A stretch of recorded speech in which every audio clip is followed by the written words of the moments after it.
हाँ जी दोस्तों, very good evening. और कैसे हैं आप और कैसा जा रहा है आपका ये नया साल? वैसे मुझे पता है कि नया साल थोड़ा सा डिफ़िकल्ट शुरू तो हुआ है, and universe is now giving you know negotiation, nothing is like कुछ भी कंसेशन डिस्काउंट मिलने वाला नहीं है यूनिवर्स से। तो इसीलिए मैंने कल एक एक्सरसाइज मेंबरशिप में बनाई है, one exercise to bring a DM back, right. जो लोग अगर मेंबरशिप में लॉगिन नहीं कर पाए हैं तो वो पर्सनल अपनी कॉपी ले सकते हैं, ठीक है, जिससे कि आप इस साल भी अपने एफर्ट से अपने डीएम को अपनी एनर्जी फील्ड में वापस लेके आ सकते हैं। बट आज का मेरा जो वीडियो है वो अक्सर जो लोग क्वेश्चन करते हैं, समटाइम्स सेशन में पूछ ही लेते हैं धीमे से कि मैम जब इनर वर्क नहीं था तो आपने अपनी जर्नी कैसे पूरी की थी। दोस्तों सीधी सी बात है कि जब आपके पास कोई भी विजडम नहीं है तो definitely it takes trial and errors and long years, बहुत सारे साल लग जाते हैं। क्योंकि यस, आज शेयर फील्ड आपके पास है, सबलिमिनल्स हैं, बेसिक सिस्टमेटिक इनर वर्क है, सब कुछ है, magical union, magical prayer and 12 chakra and everything you have. So आपके लिए चीज़ें आसान है। किसी ने पहली बार अगर एरोप्लेन बनाया होगा तो ऑफ कोर्स वो जो साइज का एरोप्लेन था वो अलग था, और आज कितने एडवांस एरोप्लेन आ गए हैं, बट या किसी ने तो पहली बार बनाया है, राइट। तो उसी प्रकार से जो जर्नी की शुरुआत जब बिना किसी विजडम की होती है एंड सीधे divine downloads, of course it takes time नहीं, ईयर्स। तो देखिए, मन हुआ कि इस 26 में मैं आपसे कुछ अपने पर्सनल चीज़ें शेयर करूं, स्पेशली हाउ टू इंट्रोस्पेक्ट। उस वक्त मैंने किया, कैसे किया, क्योंकि यही मेन चीज़ है, यही जानना है आपको, ज़्यादा सबसे ज़रूरी है। और हो सकता है कि एग्जैक्टली मुझे चीज़ें अब याद भी नहीं है क्योंकि बहुत सारे साल हो गए। So I will also try to recall the things and share with you. But मैं आपको चाहती हूँ कि इस साल एटलीस्ट जो आपने एक वर्ड सुना है हमसे, इंट्रोस्पेक्ट, वो समझ पाए। देखिए दोस्तों, जैसे कि अक्सर ऐसा होता है कि ट्विन फ्लेम की लाइफ में बचपन से ही बहुत संघर्ष होते हैं। पेरेंट्स से संघर्ष, बड़े होते हैं तब संघर्ष, physical abuse, financial scarcity, relationship problems, bad marriages, everything. क्या नहीं हुआ? सब कुछ हुआ, सब कुछ हुआ। इसलिए आज आपके सारे सेशंस में आंसर दे सकते हैं, क्योंकि उस सब चीज़ों ने एक इमोशनल मेच्योरिटी डेवलप कर दी, पर फिर भी डिस्टॉर्टेड थे after the marriage. Family problem थी, ठीक है, इन लॉज से, दूसरे रिलेशंस जो थे उस टाइम पे, जो मतलब लेटेस्ट थे, एवरीथिंग तो अब तक है, सब चीज़ भगवान की कृपा से बहुत अच्छी है, तो कुछ भी मुझे ऐसा याद नहीं है। बट हाँ, उस टाइम पे जब डिस्टॉर्टेड थी तो लगता था कि यार कितनी अनफॉर्चुनेट हो कि ऐसे इंसान से मेरी शादी हुई है, कैसा इसका परिवार है, कैसे इसके घर के लोग हैं, कैसी मेरी किस्मत है। बचपन में भी संघर्ष किया, शादी के बाद भी संघर्ष। मैं कितनी अनफॉर्चुनेट हूँ, क्या मतलब मेरे जीने का पर्पस ही क्या है, मैं जी ही क्यों रही हूँ। बहुत सारे ऐसे थॉट आते थे, एंड अपने आप को दुनिया की सबसे अनफॉर्चुनेट इंसान समझती थी। एंड नाउ जब खुद पे काम किया तो अपने आप को सबसे बेस्ट, सबसे फॉर्चुनेट, सबसे ब्लेस्ड इंसान समझती हूँ कि oh my God has made me the instrument. और क्योंकि इंस्ट्रूमेंट बनना है तो ऑफ कोर्स सारे एक्सपीरियंसेस तो करने ही थे, राइट। तो उसमें से एक जो चीज़ है इंट्रोस्पेक्ट, इसको मैं एग्जाम्पल आपको शेयर करती हूँ। जैसे कि मैंने एक वर्ड कहा कि मैं अपने को कितना अनफॉर्चुनेट समझती थी कि कैसे हस्बैंड से मेरी शादी हुई, कैसी फैमिली मुझे मिली है, राइट। क्योंकि ऑफ कोर्स काफ़ी स्ट्रगल किया था फैमिली को लेके, फैमिली में मदर इन लॉ को पॉजिटिवनेस थी, कहते हैं ना मम्मा बॉय एंड एवरीथिंग, आप में से बहुत लोग जानते होंगे। सो मुझे भी बहुत मन होता था रोमांस करने का, जो अरमान आज आप लोगों के हैं कि spend time with your DM, you should have beautiful time, playful time, all passion, excitement, spark. But नहीं, कुछ नहीं मिलता था, कुछ भी नहीं मिलता था। लगता था कि यार ये क्या, शादी ऐसी होती है, मतलब मुझे जिंदगी में जीने को कब मिलेगा।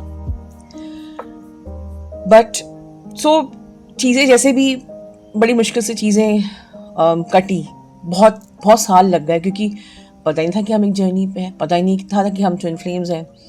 बहुत संघर्ष किए, बहुत डिस्टॉर्टेड बिहेवियर किया, फाइट्स, एवरीथिंग। और इसको कहते हैं ना कर्मा क्लियरिंग, हमारा प्रारब्ध था। आज ये समझ में आता है कि हमारा प्रारब्ध था, इसलिए हमें ऐसी शादी मिली थी, ऐसी ऐसी फैमिली मिली थी। और आज माय मदर इन लॉ मुझसे खुद कहती है कि मेरी इतनी प्यारी बहुएं हैं, यू नो। तो तब प्रारब्ध था तो हम बुरे थे, जब प्रारब्ध क्लियर, जब हमने इंट्रोस्पेक्ट किया, अपने काम पे किया, तो हम सबसे प्यारे हैं, राइट। तो चीज़ें आपसे हील होती हैं। आप अपने रिलेटिव्स को बुरा नहीं बोल सकते। जब आप अपने आप पे काम करते हो तो कहते हैं ना, नज़र बदलो नज़ारे बदल जाते हैं। आज जो हमको सबसे ज़्यादा हमारे आँख में लाइक चुभते थे, आज या उनको हम चुभते थे, आज वो उनको हम सबसे प्यारे लगते हैं। क्यों? क्योंकि हमने अपने आप पे काम किया, ठीक है। फिर भी ये तो आज की बात है, पर बहुत साल तक जब हम ये दर्द और ये दुख सह रहे थे, अंदर सब दबा था, सह रहे थे, दब रहे थे, सप्रेस्ड हो रहा था, सब कुछ अंदर इकट्ठा हुआ था। आपकी तरह मुझे सप्रेस इमोशंस रीवायरिंग तो तब किसी ने बनाया नहीं था, ठीक है। और ना ही कोई ब्रेकिंग सोल कॉन्ट्रैक्ट, कुछ भी नहीं था जो अभी आप एडवांस इनर वर्क पे करते हो। सब दबा हुआ था अंदर, और ये भी पता था कि रिलीज करना चाहिए, क्लियर करना चाहिए एनर्जी एंड ऑल दिस। जो थोड़ा सा फेज जब अच्छा आता था, कहीं कुछ अच्छे प्रारब्ध सामने आ गए, अच्छा फेज आया, तो ये तो अकल नहीं थी कि अब जिंदगी को जी लो प्रेजेंट मोमेंट में। बस पास्ट की बात, मैं अपनी बात बता रही हूँ कि पास्ट की बात को लेके जब अच्छा समय मिलता था कि हाँ अब हम अच्छे से जी सकते हैं, एंजॉय कर सकते हैं, तो उस टाइम पे पास्ट के सप्रेस इमोशन सरफेस पे आते थे और पास्ट को लेके बैठ जाती थी, बहुत ज़्यादा डिस्टॉर्टेड। फिर बहुत सारी ब्लेमिंग एनर्जी, तुमने मेरे लिए ऐसा किया, तुमने ऐसा किया, तुमने मेरे लिए स्टैंड नहीं लिया, तुमने मेरे लिए कभी बोला नहीं, मेरे लिए कभी आवाज़ नहीं उठाई, मैंने जिंदगी में ये सहा, इतना सहा। और इंस्टेड ऑफ प्रेजेंट मोमेंट में जीने की जगह पर पास्ट को लेके वो जो प्रेजेंट टाइम में था उसको भी खराब कर लिया, राइट। और क्या हुआ, जब उस प्रेजेंट मोमेंट को खराब किया तो और लोअर एनर्जी। जब आप लोअर एनर्जी में आ जाओगे तो फिर से एक तो आप ब्लेमिंग की एनर्जी में हो, एक तो आप एक्सपेक्टेशंस की एनर्जी में हो, आपने सप्रेस इमोशंस रखे हुए हैं, आप लोअर एनर्जी में आ गए, तो क्या आगे का फ्यूचर आपका अच्छा हो सकता है? तो इस प्रकार से तो उससे और हमारे रिश्ते खराब होने लगे, और ज़्यादा खराब। मतलब जो अच्छा समय बीच बीच में भगवान प्रसाद की तरह देता था ना, तो वो समय भी खराब हो गया। दैट्स द रीज़न मैं आपको कहती हूँ कि आप लोग इंट्रोस्पेक्ट करोगे। उस जगह मुझे ये समझ होती कि मैं क्यों ब्लेम कर रही हूँ। अच्छा, मेरे पास में मैंने दुख सहा, मुझे दुख दिया, ओके, वो मेरा कर्मा था। एटलीस्ट नाउ आप इंट्रोस्पेक्ट कर सकते हो। It's okay, forgive and forget.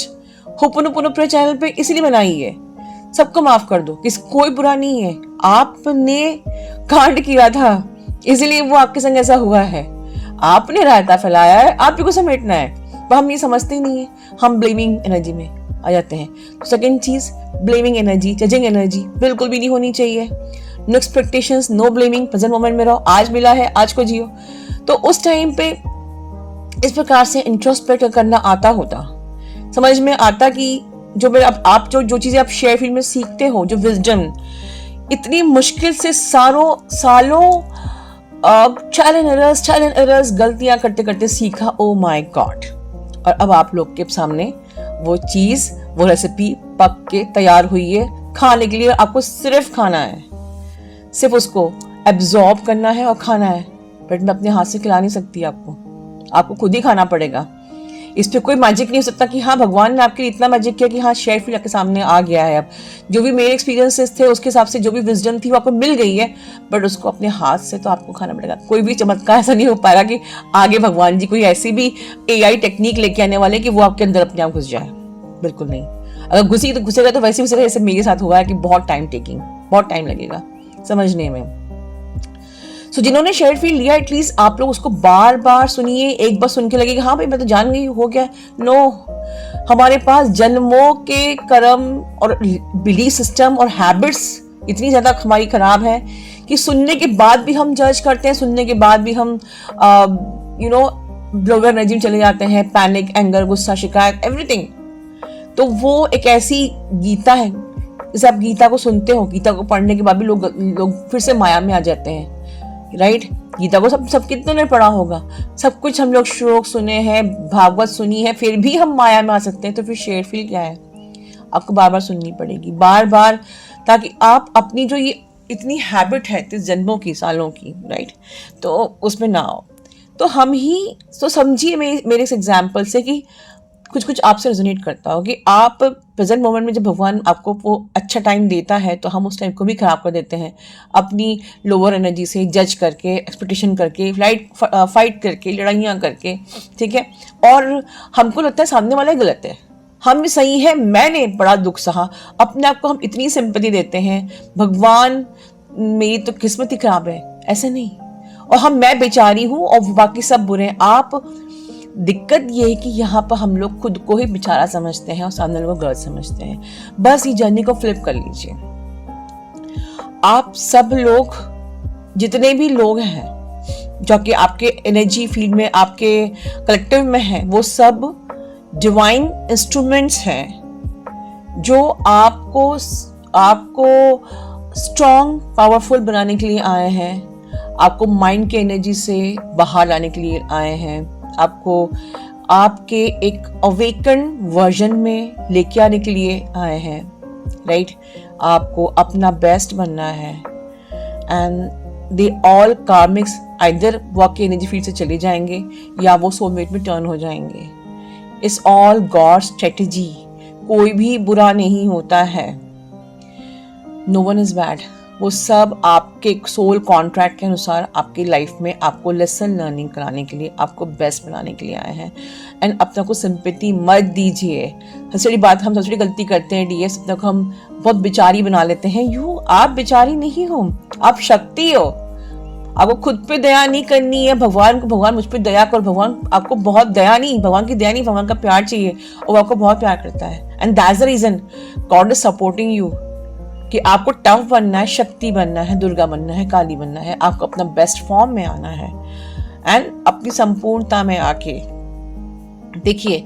This journey is not at all only romance कि बस वो आ जाए, प्यार मोहब्बत शादी, ये भी एक बिलीफ सिस्टम है, ट्विन फ्लेम बिलीफ सिस्टम, कि बस वो आ जाए, हमारी बात हो रही है और शादी हो जाए एंड दैट्स ऑल। नो, इतने छोटे से काम के लिए गॉड ने ट्विन फ्लेम नहीं बनाया है आपको। You have some higher purpose, right. दोस्तों, जो मैंने आज आपको एग्जाम्पल दिया है उस हिसाब से इंट्रोस्पेक्ट करना सीखिए, अपनी जर्नी को पूरा कीजिए और बेस्ट वर्जन बनिए। Love you all, God bless you all.